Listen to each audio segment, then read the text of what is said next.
sitwasyon at mga paghahanda ng Office of Civil Defense Region 4A sa Bagyong Opong ating pag-uusapan kasama si Ryan Derrick Marquez, ang tagapagsalita at DRRM Division Chief ng Office of Civil Defense Calabarzon. Sir Ryan, magandang tanghali po at welcome sa Bagong Pilipinas ngayon. Magandang tanghali po, Asik Dil and Director Sherry. Sir, ano po ang kasalukuyang sitwasyon sa Calabarzon batay sa huling monitoring ng OCD Region 4A kaugnay ng Bagyong Opong? Ngayon po, may mga areas po tayong nakakaranas ng moderate to heavy rains.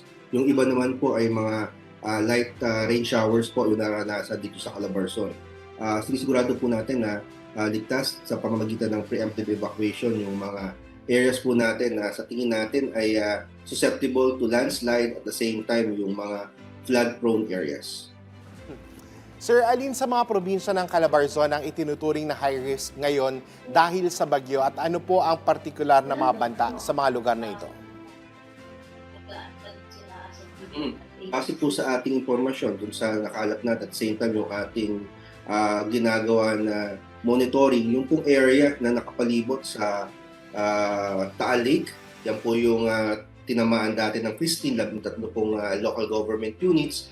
Yung mga areas din po na nakapalibot sa Laguna de Bay, yan po yung mga low-lying areas din po. At the same time, yung mga bulubundukin din po, yung area po ng San Mateo, Rodriguez, yan po yung may papunta sa Marikina River, yung malapit po sa Metro Manila, Cainta, Antipolo, Taytay. At the same time din po, doon naman po sa mga coastal areas na Quezon, areas po ng mga Pulilo Island, yung mga coastal areas po sa mga island local government units, binabantayan din po natin. Sir, ano naman po yung mga pangunahing hakbang na ginagawa ng OCD Region 4A para matiyak ang koordinasyon sa mga LGU sa Calabarzon? Nakataas po ngayon yung ating red alert sa ating Regional DRM Council Emergency Operation Center. At the same time po, yung ating pong lahat ng ating mga ahensya ng regional office ay kasama po sa ating Virtual Emergency Operation Center na naka-open po 24/7 for coordination. Meron na rin po tayong, inactivate na rin po natin yung ating mga response cluster through our DSWD. Ito po yung magpo-provide sa atin ng mga gagamitin ng ating mga incident management team sa pag-responde doon sa mga pangangailangan ng ating mga nasasakupan. Intensify din po yung ating mga ginagawa na mga pagbibigay ng mga information na pangkaligtasan, safety sa ating mga tuloy-tuloy po yung pagbibigay natin ng mga interviews, pagbibigay po ng mga sa mga social media, pagbibigay po ng report at the same time yung mga information campaign, IEC materials sa ating mga nasasakupan. Tuloy-tuloy rin po yung coordination natin with the local government units. Sa katunayan, almost every hour po, kinakausap namin sila sa ating Emergency Operation Center, tinatanong kung pag nagawa na yung preemptive evacuation, kung meron silang mga pangangailangan. Isang magandang example po nito doon sa magandang coordination nung kagabi po, nagkaroon ng early warning na mataas ang level ng pag-ulan sa upland ng bandang Cavite, yung area ng Tagaytay. Agaran po namin itong nireport kasi tumataas din po pag mataas pa sa ulan ng Tagaytay. Ang nangyayari po dito, yung ilog po na dinadaluyan tubig, papalabas po ng dagat, yung mga area naman po, coastal area, yun ang po yung susceptible naman po sa kung magtuloy-tuloy ito na maaaring lumubog. So agad po namin kinausap ang ating provincial government ng Cavite para mag-dispatch ng mga naka-pre-positioned na mga response team. Kasama po yung provincial government at yung galing po sa Office of Civil Defense, kasama yung Armed Forces. Nag-dispatch po agad tayo ng mga rescue unit dun sa mga area. And nung agaran din naman po natin na nai-report sa atin na humupa na yung pag-ulan at humupa na rin po yung pagtaas ng tubig, ay kino-ordinate na rin po natin at ito po ay binalit na rin po yung ating mga decision. Ganun po yung coordination, real time po yung nagiging coordination natin at the same time yung ating mga response units nasa ibaba na, kumbaga nasa mga local government unit, ready for dispatch. Ganun po yung ano natin. And once na i-coordinate sa atin yung mga pangailangan ng mga local government units, ng mga at makita natin through our early warning na kailangan natin mag-dispatch. Hindi na po natin hinihintay na merong apektado, nandudulot yung ating mga search and rescue para kung sakaling kailanganin agara makapagbigay po ng tulong. Mhm. Sir, ayon po sa Pag-asa, may banta ng storm surge na aabot ng higit sa 3 metro sa ilang bahagi ng Calabarzon. Ano po yung mga coastal barangays ang kasalukuyang binabantayan ng OCD? Ito po yung mga areas sa Quezon. So yung po mga areas sa mga Rial, Infanta, at saka yung po sa mga Polillo Island. Kasalukuyan po naggawa na po tayo ng preemptive evacuation. Pinakamarami po natin na preemptive evacuation sa buong Calabarzon ay nasa Quezon Province po dahil yan po yung mga coastal areas. Sinisigurado po natin nasa mga coastal areas po natin ng mga pamayanan ay nakalikas sa safe na evacuation center natin. Sir, kamusta naman po yung evacuation shelter sa Rayon? Paano nyo po sinisiguro yung kaligtasan ng mga nandoon, lalo na meron pong banta ng pagbabaha at storm surge?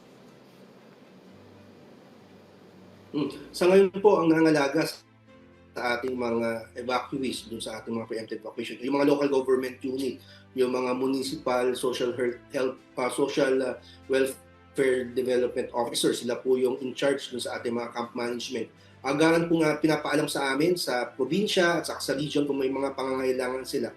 Kami naman po sa region, ang ginawa namin, nakababa na po yung ating, naka-preposition na po yung ating mga non-food items, yung mga hygiene kits, saka mga family packs. In case na kailanganin ng ating inalam po natin kung saan yung mga areas na magandang ilagay, position yung mga non-food items. Katulad din po yung sa ganung ginagawa, ang DSW din po, nag-preposition din po ng mga food items para po mas malapit yung augmentation or yung assistance na gagawin.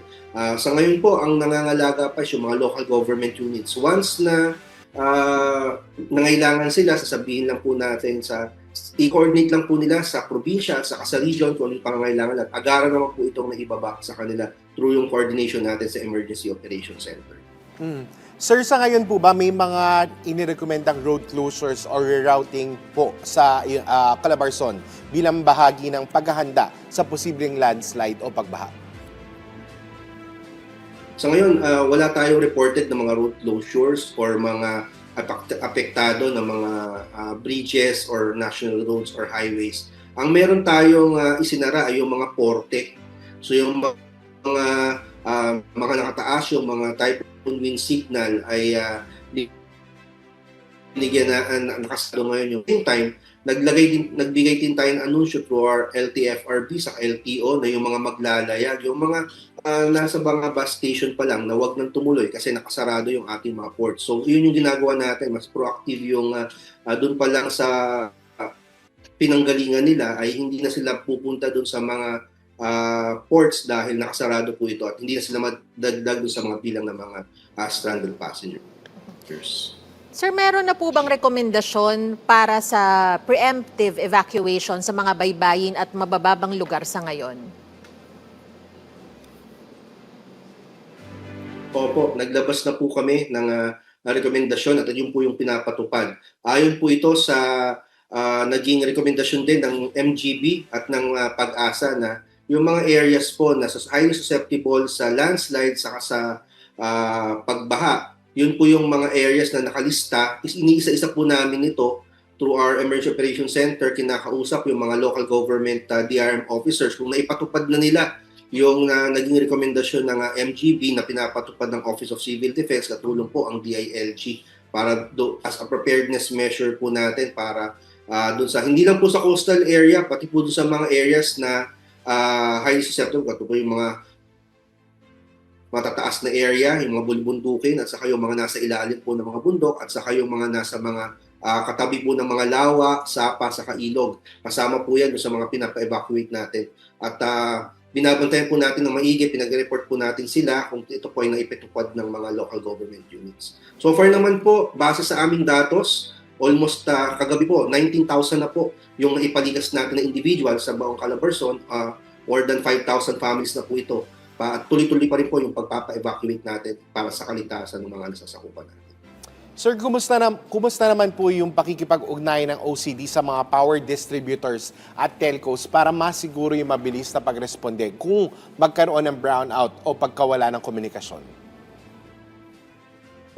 Kasama po yung ating mga, of course, yung mga regulators natin dito, National Telecommunications Commission, yung ating mga magsisigurado na tuloy-tuloy yung pagdaloy ng ating mga komunikasyon, yung ating pong mga miyembro po sa Regional DRM Council, saka yung mga electric cooperative.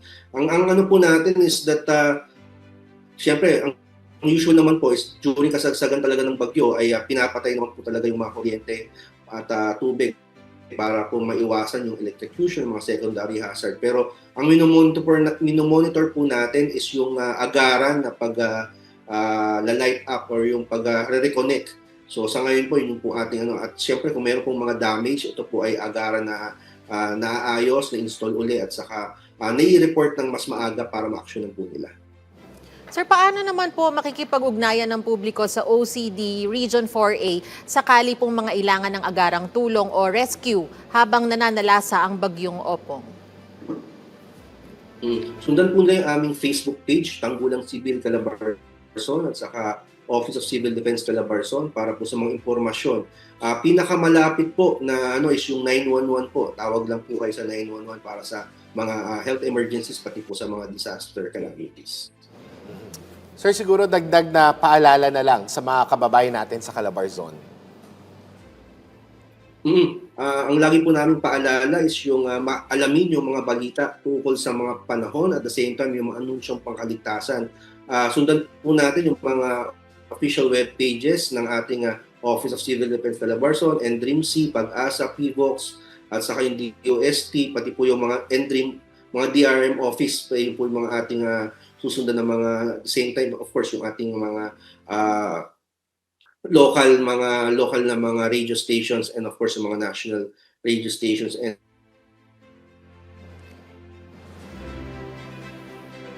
plano ng ating komunidad, di ba? Sa ating mga itinakda na mga flood prone areas, kung saan po sila pupunta once na sabihin na mag-evacuate na. Dapat alam po na yung pinakamabilis na ruta, pinaka-safe na ruta papunta po doon. At kung sakali naman po na kinailangan na lisanin yung mga bahay, pwede po natin ito i-secure. Isarado po yung mga gas valve, yung mga electric main circuit, saka yung mga appliances po natin, tas natin para hindi maapektuhan. At kung sakaling magkaroon po ng breakage ng linya ng kuryente, hindi po maka-apekto or makapag-electrocute.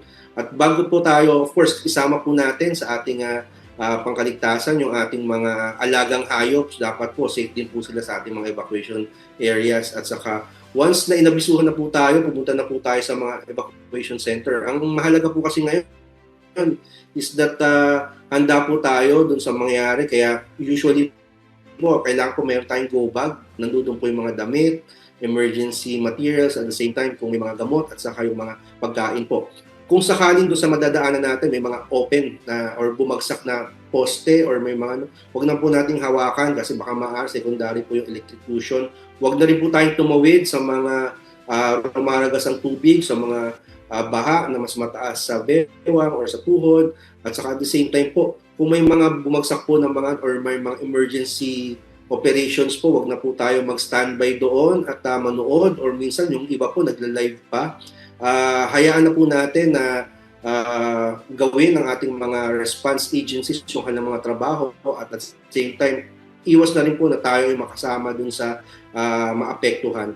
Kung sakali po may mga fallen trees or sira po mga poste or mga damage na mga bridges house, i-report po agad ito sa mga kinaukulan para magkaroon po ng pag-repair at saka yung clearing operations dun sa area na naapektuhan.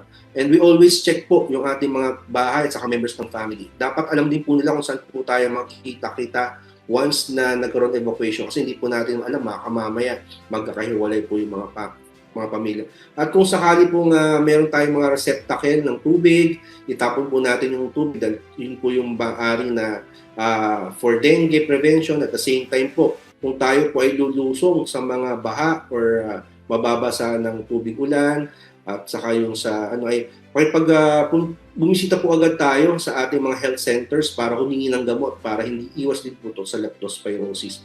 Ayun po yung mga ilan sa mga ating mga maaring gawin upang masigurado na safe at ligtas yung ating mga pamayanan sa aking sarili sa darating na bagyong Opong. Alright, maraming salamat po sa inyong oras. Rayan Derrick Marquez, ang tagapagsalita at DRRM Division Chief ng Office of Civil Defense, Calabarzon.